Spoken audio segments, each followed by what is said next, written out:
சண்முகம் பரணி சீரியலேருந்து சூப்பரான ப்ரோமோ வந்திருக்கு. நம்ம அதை பற்றி தான் இந்த வீடியோக்குள்ளே நம்ம பார்க்க போகிறோம்.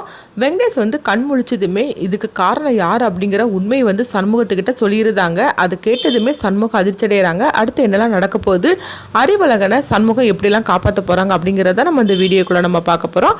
நம்ம வீடியோக்குள்ளே போகிறது நம்ம சேனலுக்கு யாரெல்லாம் சப்ஸ்கிரைப் பண்ணலாம் அவங்களாம் சப்ஸ்கிரைப் பண்ணிக்கிடுங்க. பக்கத்தில் உள்ள பெல் பட்டனை கிளிக் பண்ணிடுங்க. வாங்க வீடியோக்குள்ளே போகலாம். சண்முகம் பரணி கிட்ட சொல்றாங்க, வெங்கடேஷ் எப்படியாவது கண் முழிச்சே தீரணும் அப்படின்னு சொல்லவும், அப்போ பரணி சொல்றாங்க, நான் எல்லா ட்ரீட்மெண்ட்டுமே கொடுத்துருக்குறேன், அதனால் வெங்கடேஷ் கண்டிப்பாக அவன் உயிர் பழிச்சிருவான். அவன் இந்த நிலமையிலே அவனை காப்பாற்றினதே பெரிய விஷயமாக்கும். நீங்கள் கொஞ்சம் கவலைப்படாமல் அமைதியாக இருங்க, நீங்கள் இப்படி தொந்தரவு பண்ணிகிட்டு இருக்காதீங்க அப்படின்னு சொல்லவும், அப்போ முத்துப்பாண்டியும் சண்முகமும் ரொம்பவே பதட்டமாக இருந்துகிட்ருக்குறாங்க. முத்துப்பாண்டி இன்னும் கொஞ்சம் பதட்டமாக இருந்துகிட்ருக்குறாங்க. ஏன்னா வெங்கடேஷுக்கு யாருக்குமே தெரியாமல் ட்ரீட்மெண்ட் கொடுத்துட்ருக்குறோம். அதனால வைஜெயந்தி இதை கண்டுபிடிச்சிட்டாலும் பெரிய பிரச்சனையாயிரும், மற்றவங்களுக்கு இந்த விஷயம் தெரிஞ்சாலும் பெரிய பிரச்சனையாயிரும் அப்படின்னு சொல்லிட்டு முத்துப்பாண்டி ரொம்பவே பதட்டமாக இருக்கிறாங்க. இன்னொரு பக்கம் பார்த்தா சண்முகம் வெங்கடேஷ் எப்படியாவது கண் முழிச்சேன் உண்மையை சொல்லணும், அவன் சொல்லக்கூடிய உண்மையிலே தான் அறிவழகன் எந்த தப்புமே இல்லைன்னு சொல்லிட்டு நம்ம நிரூபிக்க முடியும். அது மட்டும் இல்லாமல் எதுக்காக அறிவழகனை இந்த பிரச்சனையில் சிக்க வச்சாங்க, மாலதிக்கு யாரால் இந்த மாதிரிக்கெலாம் வந்தது அப்படின்னு சொல்லிக்கிட்டு எல்லா உண்மையும் தெரியணும்னா வெங்கடேஷ் கண் முழிச்சா மட்டும்தான் எல்லாமே தெரிய வரும் அப்படின்னு சண்முகமாக ரொம்பவே பதட்டமாக இருக்கிறாங்க. அடுத்ததாக பார்த்தோம்னா வைஜெயந்தி தான் காட்டுறாங்க. வைஜெயந்தி குருகிட்ட சொல்கிறாங்க, அவன் எப்படியும் எங்கேயும் ரொம்ப தூரம் போயிருக்க முடியாது, இங்கே பக்கத்தில் இருக்கிற ஏதாவது ஹாஸ்பிட்டலில் தான் அவன் ட்ரீட்மெண்ட் எடுக்கிறதுக்காக போயிருப்பான். அதனால அக்கம் பக்கத்தில் உள்ள எல்லா ஹாஸ்பிட்டல்லையும் போய் செக் பண்ணுங்க, தரவாக செக் பண்ணுங்க, எதையுமே விட்டுறாதீங்க. அவனை எப்படியாவது நம்ம கஸ்டடியில் கொண்டுட்டு அவனை கதையை முடிக்கணும். அவன் மட்டும் உயிர் பிடிச்சி கண் திறந்து அவன் உண்மையை சொல்லிட்டான்னா அதுக்கப்புறமா நம்ம கதையெல்லாம் முடிஞ்சிடும். அதனால தான் நான் சொல்கிறேன், அவனை மிஸ் பண்ணிடாதீங்க அப்படின்னு சொல்லவும் உடனே குருவும் சரிதான் மேடம் அப்படிங்கிறாங்க. நீ இப்படி தான் ஒவ்வொரு விஷயத்தையும் சொல்கிறியே தவிர ஆனால் கடைசியில் அதை சொதப்பல தான் போய் முடிக்கிற. ஆனால் வெங்கடேஷ் கதையெல்லாம் அது மாதிரிக்கு நடந்துடக்கூடாது. மாலதியை நம்ம எங்கே போக வச்சோமோ அதே இடத்துக்கு வெங்கடேஷையும் அனுப்பி வச்சிடணும். அப்படி இல்லைன்னா வெங்கடேஷ் நம்மளை அனுப்பி வச்சிருவான். அதனால அதுவும் சண்முகத்து கையில் வெங்கடேஷ் கிடச்சிட்டோம்னா அவ்வளோதான், நம்ம கதையே முடிஞ்சு போயிடும். நம்ம எதுக்காக இவ்வளோ தூரம் நான் கஷ்டப்பட்டோன்னா அது எல்லாமே பாழாயிரும்.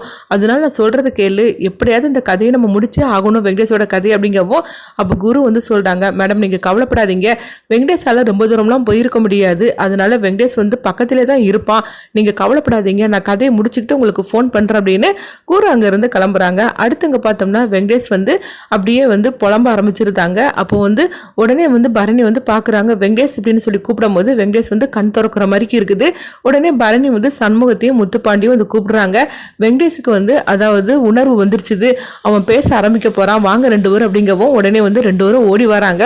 வந்ததுமே சண்முகம் கேட்டுட்டு இருக்கிறாங்க, வெங்கடேஷ் உனக்கு யாரால இந்த மாதிரி நடந்துச்சுது, அது மட்டும் இல்லாமல் மாலதியோட கதையை முடிச்சது யாரு, எல்லாம் உண்மையை சொல்லு, தேவையில்லாமல் அறிவழகனை இந்த மாதிரிக்கு இந்த கேஸில் சிக்க வச்சது யாரு, நீ பேசுனாதான் எல்லா உண்மையும் தெரிய வரும், நீ பேசு அப்படிங்கும்போது அப்போ வெங்கடேஷ் பேசுறதுக்காக வராங்க. ஆனால் அவங்களுக்கு ரொம்பவே கஷ்டமாக இருக்குது. அப்போ பரணி சொல்கிறாங்க, இங்கே பாரு சண்முகம், நீ கொஞ்சம் அமைதியாரு, கண்டிப்பாக அவனை பேச வைக்கிறேன், நீ கொஞ்சம் அமைதியாரு அப்படிங்கவும், அடுத்து பார்த்தோம்னா வெங்கடேஷ் நீ உண்மையை சொல்லு, நீ சொல்லக்கூடிய உண்மையில தான் எல்லாருடைய தலையெழுத்தும் இருக்குது, அதுவும் அறிவழகன் எந்த தப்புமே பண்ணலன்னு நிரூபிக்கணும்னா நீ பேசக்கூடிய உண்மையில தான் இருக்குது, தயவு செய்து நீ உண்மையை சொல்லு அப்படின்னு பரணியும் சொல்கிறாங்க.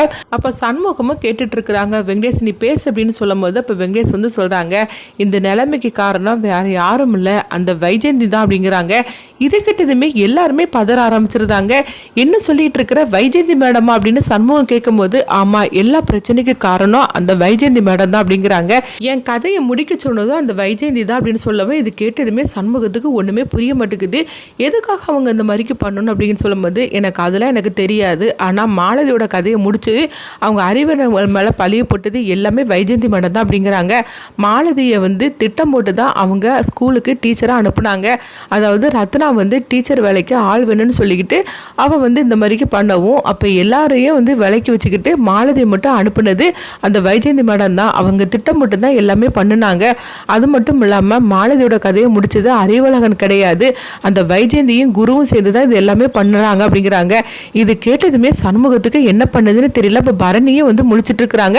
முத்துப்பாண்டிக்கு ஒன்றுமே புரிய மாட்டேங்குது, நம்ம கூடவே இருந்துக்கிட்டு இதெல்லாம் பண்ணுறது அவங்களா, ஒன்றுமே புரிய மாட்டேங்குது. கூடவே இருந்துக்கிட்டு இந்த மாதிரிக்கு நம்பிக்கை துரோகம் பண்ணியிருக்கிறாங்களா? அது மட்டும் இல்லாமல் அவங்க பையனை வந்து வீராவுக்கு கல்யாணம் பண்ணிக்கிறதுக்காக எல்லா ஏற்பாடும் நம்ம கூட வந்து செஞ்சிட்ருக்கிறாங்க. எதுக்காக இந்த மாதிரிலாம் செஞ்சாங்கன்னு தெரியல அப்படின்னு சொல்லவும், அப்போ வெங்கடேஷ் வந்து சொல்கிறாங்க, அதெல்லாம் எனக்கு தெரியாது, ஆனால் உன்னையும் உன் குடும்பத்தையும் பழி வாங்குறதுக்காக தான் அவங்க இது எல்லாமே செஞ்சிட்ருக்குறாங்க அப்படின்னு சொல்லிட்டு வெங்கடேஷ் வந்து சொல்கிறாங்க. சொன்னதுமே அவங்க அப்படி தூங்கின மாதிரி ஆகவும் உடனே பரணி வந்து சண்முகத்தில் சொல்கிறாங்க, இங்கே பாருடா இப்போ என்ன பண்ணுறதுக்கு அப்படின்னு சொல்லும்போது அப்போ வந்து சண்முகம் வந்து சொல்கிறாங்க, இவனை எப்படியாவது கோர்ட்டுக்கு அழைச்சிட்டு போகணும் அப்படிங்கவும் அப்போ முத்துப்பாண்டி சொல்கிறாங்க, இல்லை சண்முகம் நான் சொல்கிறது கேளு, இவனை என்னுடைய கஸ்டடியில் நீ விட்டுரு அப்படிங்கும்போது நீ யாருக்கும் தெரியாமல் இவனை நீ மறைச்சி வச்சிருக்கிறது எவ்வளோ பெரிய குத்தம் தெரியுமா? இது மட்டும் உண்மை மட்டும் வெளியே தெரிஞ்சிச்சுட்டா அப்புறம் ஒன்னே நான் அரெஸ்ட் பண்ண வேண்டியதாக இருக்கும் அப்படிங்கவும் அப்போ சண்முகம் சொல்கிறாங்க, என்னை பற்றின எந்த கவலையும் எனக்கு கிடையாது, ஆனால் நான் எப்படியாவது இவனை வந்து கோர்ட்டுக்கு அழைச்சிட்டு போய் இவனை வச்சு நான் எல்லா உண்மையும் வெளியே கொண்டுட்டு வரணும். அதனால இவனை நான் ரொம்பவே ஜாக்கிரதையாக பாதுகாப்பாக இவனை நான் கோர்ட்டுக்கு அழைச்சிட்டு போகணும். இதுக்கு நீ தான் முத்துப்பாண்டி எனக்கு ஹெல்ப் பண்ணணும். ஆனால் அது வரைக்கும் இவனை நீ வந்து கூட்டிகிட்டு போகிறதுக்கு நான் சம்மதிக்க மாட்டேன். நீ மட்டும் இவனை அழைச்சிட்டு போயிட்டேன்னா கண்டிப்பாக இந்த வைஜெயந்தி வந்து சும்மா இருக்க மாட்டாங்க. எப்படியாவது இவன் கதையை முடிக்கிறதுக்கு தான் பார்ப்பாங்க. அதனால இவனை வந்து நான் உங்ககிட்ட ஒப்படைக்க மாட்டேன். நானே கோர்ட்டுக்கு இவனை அழைச்சிட்டு போகிறேன்.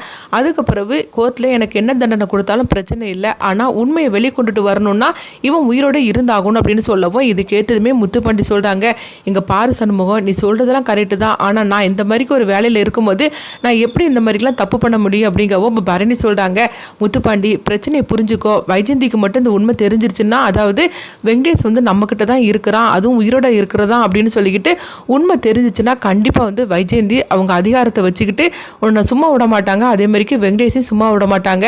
கண்டிப்பாக உன்னுடைய கதையை முடிக்கிறதுக்கு தான் அவங்க திட்டம் போடுவாங்க. அவங்கள எதிர்த்துட்டு நம்மளால எதுவுமே பண்ண முடியாது. அதனால சண்முகம் சொல்கிறது தான் கரெக்டு. இவன் வந்து நம்மக்கிட்டேயே வந்து அதாவது மறைச்சி வச்சுருக்கணும்.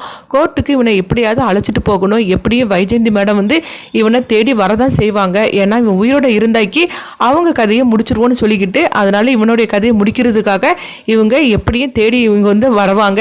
அதனால இவனை எப்படியாவது எங்கேயாவது மறைச்சி வைக்கணும் அப்படின்னு சொல்லவும் இது கிட்டதுமே முத்துப்பாண்டி சொல்கிறாங்க, சரி சண்முகம் நீ சொல்கிறது கரெக்டு தான் அப்படின்னு சொல்லிக்கிட்டு முத்துப்பாண்டியும் வந்து சண்முகத்துக்காக ஹெல்ப் பண்ணுறதுக்கு அவங்க சம்மதம் சொல்லியிருந்தாங்க.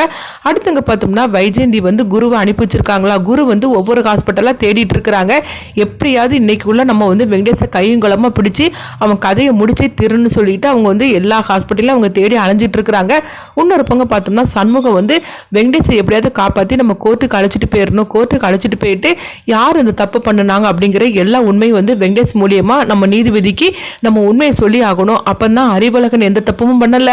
அதே மாதிரிக்கு மாலதியோட கதையை முடிச்சதும் வைஜெயந்தி தான் அப்படிங்கிற எல்லா உண்மையும் நம்ம வெளியே கொண்டுட்டு வரணும். அவங்க எதுக்காக இப்படி என் குடும்பத்தை பழி வாங்குறதுக்காக இந்த மாதிரிக்கு திட்டம் போட்டு பண்ணுனாங்க அப்படின்னு சொல்லிட்டு எல்லா உண்மையும் எனக்கு தெரிய வரணும் அப்படிங்கிறாங்க. அப்போ பரணி சொல்கிறாங்க, அப்போ சிவபாலன் சொன்னது எல்லாமே உண்மைதானா அப்படின்னு சொல்லி கேட்கவும் உடனே வந்து சண்முகம் வந்து யோசிக்க ஆரம்பிச்சிருந்தாங்க. என்ன பரணி நீ சொல்லிட்டு இருக்கிற, சிவபாலன் சொன்னது எல்லாம் உண்மையானு சொல்லி கேட்கும்போது ஆமாம் உண்மைதான் போலுக்கு. அப்போ சிவபாலன் வந்து அதாவது வீராவை பழி வாங்குறதுக்காக தான் கௌதம் வந்து தாலி கட்டுறதுக்காக இருந்தான்னு சொன்னாம்ல. அப்போ அது எல்லாமே உண்மைதான் போலுக்கு அப்படின்னு சொல்லிட்டு சிவபாலன் பண்ணினது எல்லாமே ரைட்டு தான் அப்படிங்கிற மாதிரி சண்முகம் வந்து உணர ஆரம்பிச்சிருந்தாங்க. அடுத்தது என்னெல்லாம் நடக்க போகுதுன்னு சொல்லி வெயிட் பண்ணி பார்க்கலாம்.